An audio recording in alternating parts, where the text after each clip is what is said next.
আসল যারা দোষী তাদেরকে দোষী সাব্যস্ত করা হোক, ওর পিছনে তো আরও অনেকে বড় বড় মাথা আছে, তাদেরকে ধরা হোক। সঞ্জয় একাই দোষী কিনা তা নিয়ে সংশয় রয়েছে রাজনীতিকদের মধ্যেও। তবু সঞ্জয়ের শাস্তির পক্ষেই সওয়াল করেছেন তারা। চার্জ ফ্রেম হয়েছে, তার মানে ক্যাপিটাল পানিশমেন্টই হবে, ক্যাপিটাল পানিশমেন্টই হবে, কিন্তু অমীমাংসিত বিষয়গুলো মীমাংসিত। ফাঁসির মঞ্চে যাওয়ার আগে, যাবজ্জীবন সাজা খাটার আগে সে বাঁচার জন্য চেষ্টা করতেই পারে। তাই তাকে অপরাধী না বলে তাকে ভদ্রলোক বলা কোনো প্রয়োজন আছে বলে মনে করি না। এক, বিচারক সেখানে কোনো ভুল করছে বলে আমি মনে করি না। শিয়ালদা আদালত যে শাস্তিই দিক না কেন, উচ্চ আদালতে যাওয়ার সুযোগ থাকবে সঞ্জয়ের। রায় যেটা বেরিয়েছে সেই রায়কে চূড়ান্ত আমরা এখনই বলতে পারবো না, চূড়ান্ত বলতে পারবো না। তার কারণ যার বিরুদ্ধে রায় হয়েছে তার অ্যাপিল করার অধিকার আছে কলকাতা হাইকোর্টে, সুপ্রিম কোর্টে। তারপরেও সে যদি মার্সি পিটিশন করতে পারে রাজ্যপালের কাছে। ফলে এই অধিকারগুলো তার আছে, ফলে এইটাই চূড়ান্ত রায় নয়। যাকে নিয়ে এত চর্চা, সেই সঞ্জয়ের কি হাবভাব? প্রেসিডেন্সি জেল সূত্রে খবর, খুব একটা হেলদোল নেই তার, চুপ করে বসে থাকছে সে। 8ই আগস্টে রাতের জন্য নিজেকে কখনো ক্ষমা করতে পারবে Sanjay? Bureau report, TV9 Bangla. গত বছর 9ই আগস্ট থেকে 18ই জানুয়ারি, মাঝে কেটে গেছে পাঁচটা মাস। আরজি করে চিকিৎসক পড়ুয়ার নৃশংস পরিণতি থেকে সঞ্জয় দোষী সাব্যস্ত হওয়া পর্যন্ত অনেক জল গড়িয়েছে এই গঙ্গা দিয়ে। একবার সেই অধ্যায়ের পাতা উল্টানো যাক।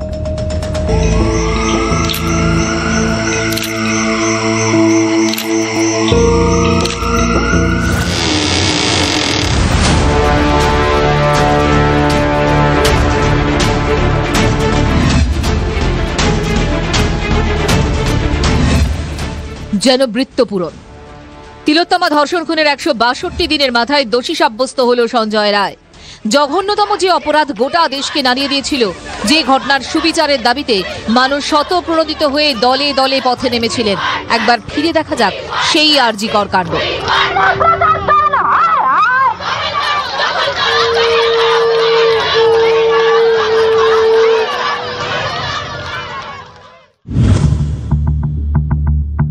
9ই আগস্ট 2024 আরজিকর মেডিকেল কলেজে উদ্ধার হয় চিকিৎসক পড়ুয়া তিলোত্তমার মৃতদেহ। 10ই আগস্ট ঠিক একদিন পরে ধর্ষণ খুনের অভিযোগে গ্রেফতার করা হয় কলকাতা পুলিশের সিভিক ভলেন্টিয়ার সঞ্জয় রায়কে। এর দুদিন পরে 12ই আগস্ট আরজিকরের তৎকালীন অধ্যক্ষ সন্দীপ ঘোষ স্বাস্থ্য ভবনে গিয়ে ইস্তফা দেন। সেদিন বিকেলে নির্যাতিতার বাড়িতে গিয়ে যথাযথ পদক্ষেপের আশ্বাস দেন মুখ্যমন্ত্রী। আমি চাই পুলিশ যত তাড়াতাড়ি সম্ভব দোষীদের গ্রেফতার করবে, আর রবিবার পর্যন্ত যদি তারা কুল কিনারা করতে না পারেন, কারণ ভেতরেও তো অনেকে আছে, তাহলে এই কেসটা আমরা আমাদের হাতে রাখবো না, আমরা সিবিআইকে দিয়ে দেবো। 13ই আগস্ট যদিও একদিন পরই তিলোত্তমা কাণ্ডে সিবিআইকে তদন্তভার তুলে দেয় কলকাতা হাইকোর্ট। রাজ্য জুড়ে আন্দোলন দানা বাঁধে। 14ই আগস্ট গোটা বাংলায় যখন রাত দখল আন্দোলন চলছে, সেই সময় আরজিকর মেডিকেল কলেজে ভয়ঙ্কর হামলা চালায় বহিরাগত দুষ্কৃতীরা। আন্দোলনকারী জুনিয়র চিকিৎসকদের মঞ্চ তছনছ করে দেওয়া হয়। পুলিশের উপরেও চড়াও হয় দুষ্কৃতীরা। পরিস্থিতি সামাল দিতে নামেন কলকাতার তৎকালীন পুলিশ কমিশনার বিনীত গোয়েল। গোটা ঘটনায় নিন্দার ঝড় ওঠে বিশ্বজুড়ে।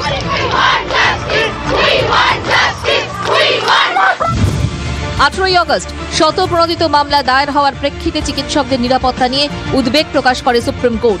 প্রশ্ন ওঠে রাজ্য সরকারের ভূমিকা নিয়ে। 20শে আগস্ট রাজ্য সরকারের কাছে এই মামলার স্ট্যাটাস রিপোর্ট তলব করে সর্বোচ্চ আদালত। পরের দিন 21শে আগস্ট আদালতের নির্দেশে আরজিকরের নিরাপত্তায় মোতায়েন করা হয় সিআইএসএফ।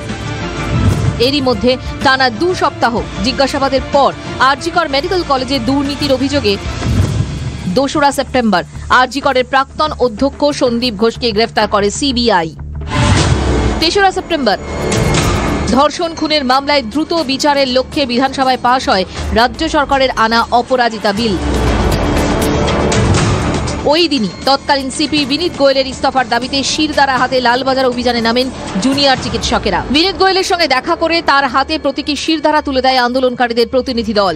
কিন্তু স্বাস্থ্য সচিব ও পুলিশ কমিশনারের অপসারণ সহ একাধিক দাবি পূরণ না হওয়ায় 10ই সেপ্টেম্বর থেকে স্বাস্থ্য ভবনের সামনে অবস্থান শুরু করেন জুনিয়র ডাক্তাররা। সমাধান সূত্র খুঁজতে 12ই সেপ্টেম্বর নবান্নে জুনিয়র ডাক্তারদের বৈঠকে ডাকা হয়, কিন্তু লাইভ স্ট্রিমিং সহ একাধিক ইস্যুতে বৈঠকই ভেস্তে যায়। 14ই সেপ্টেম্বর বৃষ্টি ভেজা দুপুরে জুনিয়র চিকিৎসকদের অবস্থান মঞ্চে হাজির হন খোদ মুখ্যমন্ত্রী। জুনিয়র চিকিৎসকদের সঙ্গে তিনি কথা বলেন, বৈঠকে আহ্বান জানান। সেদিনই জানা যায় তিলোত্তমার ধর্ষণ খুনের মামলায় প্রমাণ লোপাটের অভিযোগে সন্দীপ ঘোষ ও টালা থানার তৎকালীন ওসি অভিজিৎ মণ্ডলকে গ্রেফতার করেছে সিবিআই। 14ই সেপ্টেম্বর সন্ধ্যায় মুখ্যমন্ত্রীর কালীঘাটের বাড়িতে যায় জুনিয়র চিকিৎসকদের প্রতিনিধি দল। বৃষ্টির মধ্যে দীর্ঘ সময় অপেক্ষার পর সেই লাইভ স্ট্রিমিং ইস্যুতেই ভেস্তে যায় বৈঠক। 16ই সেপ্টেম্বর পুলিশ কমিশনার পদ থেকে সরানো হয় বিনীত গোয়েলকে।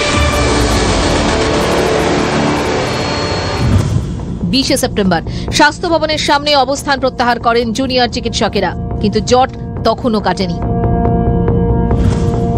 5ই অক্টোবর থেকে 10 দফা দাবি নিয়ে ধর্মতলায় আমরণ অনশন শুরু করেন জুনিয়র চিকিৎসকরা। এর ঠিক দুদিন পর শিয়ালদা আদালতে প্রথম চার্জশিট জমা দেয় সিবিআই। তাতে মূল অভিযুক্ত একা সঞ্জয় রায়। 19শে অক্টোবর ধর্মতলার অনশন মঞ্চে যান মুখ্য সচিব। তার ফোন থেকে মুখ্যমন্ত্রীর সঙ্গে কথা বলেন জুনিয়র চিকিৎসকরা। 21শে অক্টোবর নবান্নে মুখ্যমন্ত্রীর সঙ্গে বৈঠক হয় জুনিয়র চিকিৎসকদের। দাবি মেনে বৈঠকের লাইভ স্ট্রিমিংও করা হয়। ওই দিন বৈঠক থেকে ফেরার পর অনশন মঞ্চে যান তিলোত্তমার মা বাবা। তার অনুরোধেই অনশন প্রত্যাহার করে নেন জুনিয়র চিকিৎসকরা। 4 নভেম্বর সঞ্জয় রায়ের বিরুদ্ধে চার্জ গঠন হয় শিয়ালদা আদালতে। 11ই নভেম্বর থেকে শুরু হয় বিচার প্রক্রিয়া। ঠিক দুদিন পর 13ই ডিসেম্বর সিবিআই সাপ্লিমেন্টারি চার্জশিট দিতে না পারায় ধর্ষণ খুনের মামলায় জামিন পেয়ে যান সন্দীপ ঘোষ ও অভিজিৎ মণ্ডল। নতুন বছরের 9ই জানুয়ারি বিচার প্রক্রিয়া শুরুর 5 মাসের মাথায় শেষ হয় শুনানি। আর 18ই জানুয়ারি 2025 দোষী সাব্যস্ত অন্যতম মূল অভিযুক্ত সঞ্জয় রায়।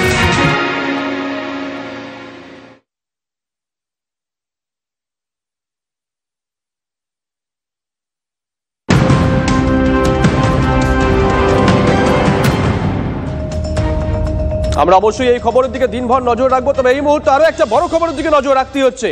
ফের শাসক দলের হাতে আক্রান্ত পুলিশ। বড় খবর, শাসক দলের হাতে আক্রান্ত পুলিশ। ভাঙড়ে শাক শহরে জুয়ার থেকে অভিযান চালাতে গেলে পুলিশকে মারধর করা হয় বলে অভিযোগ। কাদের বিরুদ্ধে অভিযোগ, ঠিক কি ঘটেছিল সত্যজিতের কাছ থেকে জানবো। সত্যজিৎ, দেখো, পুলিশ এবং এলাকা সূত্রে আমরা যতটুকু জানতে পারছি যে শাকশহর মেলাকে কেন্দ্র করে প্রত্যেক বছরই জুয়ার আসর বসায় ওই এলাকায় তৃণমূল কংগ্রেসের বেশ কিছু নেতা নেতৃত্ব, যার মধ্যে গুরুত্বপূর্ণ নাম MM শফি আহমেদ ওরফে শুভ, যে শওকত মোল্লার খুবই ঘনিষ্ঠ এবং তিনি বর্তমানে ভাঙড় এক পঞ্চায়েত সমিতির সহকারী সভাপতি। সেই শুভর নেতৃত্বে, তার তত্ত্বাবধানেই কিন্তু এই জুয়ার আসর বসে। প্রত্যেক বছর ফি বছরেই এই জুয়ার আসর বসে এবং ব্যাপকভাবে মেলা চলে। এবছর কলকাতা পুলিশ নিশ্চিত তুমি জানো যে দায়িত্বে নিয়েছে ভাঙড় ডিভিশনকে, এবং সেই ভাঙড় থানার মধ্যেই শাকশহর পড়ে। পুলিশ যখন জানতে পারে যে জুয়ার আসর বসেছে, কিন্তু তখনই তারা কালকে রাতে সেই জুয়ার থেকে তারা রেড চালায় এবং বেশ কয়েকজনকে আটক করে। যতটুকু আমরা জানতে পাচ্ছি যে আটক করার পরেই এলাকার তৃণমূল কংগ্রেসের সমর্থকরা, বেশ কিছু সাধারণ মানুষ, তারা জোরপূর্বক গাড়ি থেকে তাদেরকে বার করে নেওয়ার চেষ্টা করে। পুলিশ বাধা দিলে তাদেরকে মারধর করে এবং একজন কনস্টেবল গুরুতরভাবে আহত হয়, কয়েকজন সিভিকও আহত হয়। একজনের কাঁধে চোট পেয়েছে এবং চোট এতটাই গুরুতর, সিটি স্ক্যান করার পরে সেখানে চির ধরেছে বলে কিন্তু জানা যাচ্ছে। এই ঘটনায় ব্যাপক উত্তেজনা ছড়ায় এবং তারপরেই 2-3টি থানার পার্শ্ববর্তী চন্দনেশ্বর, কাশীপুর থানার পুলিশ বিরাট যায় এবং পরিস্থিতি নিয়ন্ত্রণে আসে। কিন্তু বারবারই যে খবরটা লাগাতার চলছে যে রাজ্যে যেভাবে সারা রাজ্য নজর রাখো। শওকত মোল্লা, তার সঙ্গে আমরা কথা বলেছিলাম, সত্যজিৎ কথা বলেছিল, তিনি কি বলেছেন শুনুন। বাইরে ছিলাম, সবে মাত্র ফিরছি। যদি কেউ এই ধরনের কাজ করে কখনো সেটাকে অ্যাকসেপ্ট করা হবে না, তার বিরুদ্ধে যথাযথ ব্যবস্থা নেওয়া হবে। এখানে ওই ক্যানিং আমার বিধানসভার একটা মেলা চলে শাকসাজা, আমি জানি। এই ধরনের কোনো ঘটনা ঘটেছে বলে আমার জানা নেই। এটা ভাঙড় বিধানসভায় নয়, এটা ক্যানিং পূর্ব বিধানসভায়। আমি খবর নিয়ে জানাবো।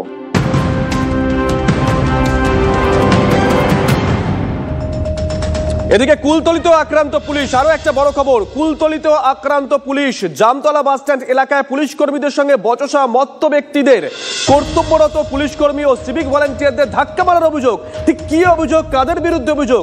অভিজ্ঞান আমাদের সঙ্গে রয়েছেন টেলিফোন আমাদের সহকর্মী। অভিজ্ঞান, তোমাকে জানিয়ে রাখি যে যেহেতু গতকাল রবিবার ছুটির দিন, আর সেই সঙ্গে সঙ্গে কুলতলি যে ওখানকার কৈখালী পর্যটন কেন্দ্র রয়েছে, বহু মানুষ সেখানে পিকনিক করতে আসেন, বেড়াতে আসেন। বারুইপুরের উত্তরভাগ এলাকা থেকে 4 জন ব্যক্তি ওখানে গতকাল এসেছিল কৈখালীতে বেড়াতে, এবং রাত্রে যখন তারা ফিরছিল তো তাদের যে গাড়িটি একেবারে কুলতলি যে প্রাণ কেন্দ্র রয়েছে জামতলায়, রাস্তার বাজ বরাবর সেখানে গাড়িটি রেখে দেওয়া হয়। সেই সময় বিষয়টি নজরে আসে কর্তব্যরত পুলিশ কর্মীদের। তারা গাড়িটিকে রাস্তার ধারে সাইড করতে বলে, আর তাতেই অপরাধ। যেহেতু পুলিশ তাদেরকে সাইড করতে বলেছে, তারা গাড়ি থেকে নেমে রীতিমতো পুলিশ কর্মীদের সঙ্গে উত্তপ্ত বাক্য বিনিময় এবং তাদের সঙ্গে বচসায় জড়িয়ে পড়ে। শুধু তাই নয়, পুলিশের গায়ে ধাক্কা পর্যন্ত মারার অভিযোগ উঠেছে এই 4 জন ব্যক্তির বিরুদ্ধে। শেষ পর্যন্ত তাদের মধ্যে 2 জনকে পুলিশ আটক করেছে রাতেই। তাদেরকে কুলতলি জামতলায় সেখানকার হাসপাতালে তাদেরকে শারীরিক পরীক্ষা পর্যন্ত করানো হয়েছে। প্রশ্ন উঠেছে যে প্রকাশ্য এবং এইরকম একটা জায়গায় কিভাবে কর্তব্য। একদমই তাই, একদমই নজর থাকবে অভিজ্ঞান, নজর রাখো।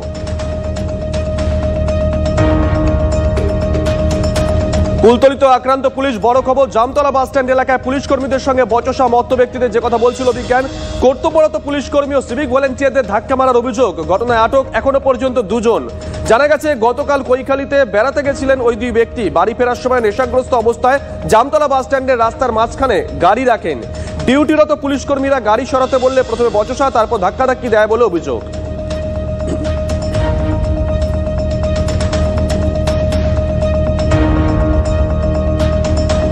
সকালের খবর, সকলের খবর, জানার খবর, অজানা খবর, সপ্তাহে 7 দিন।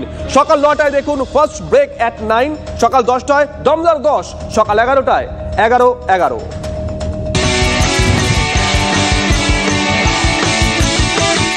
Co-powered by Hint, thermals for all.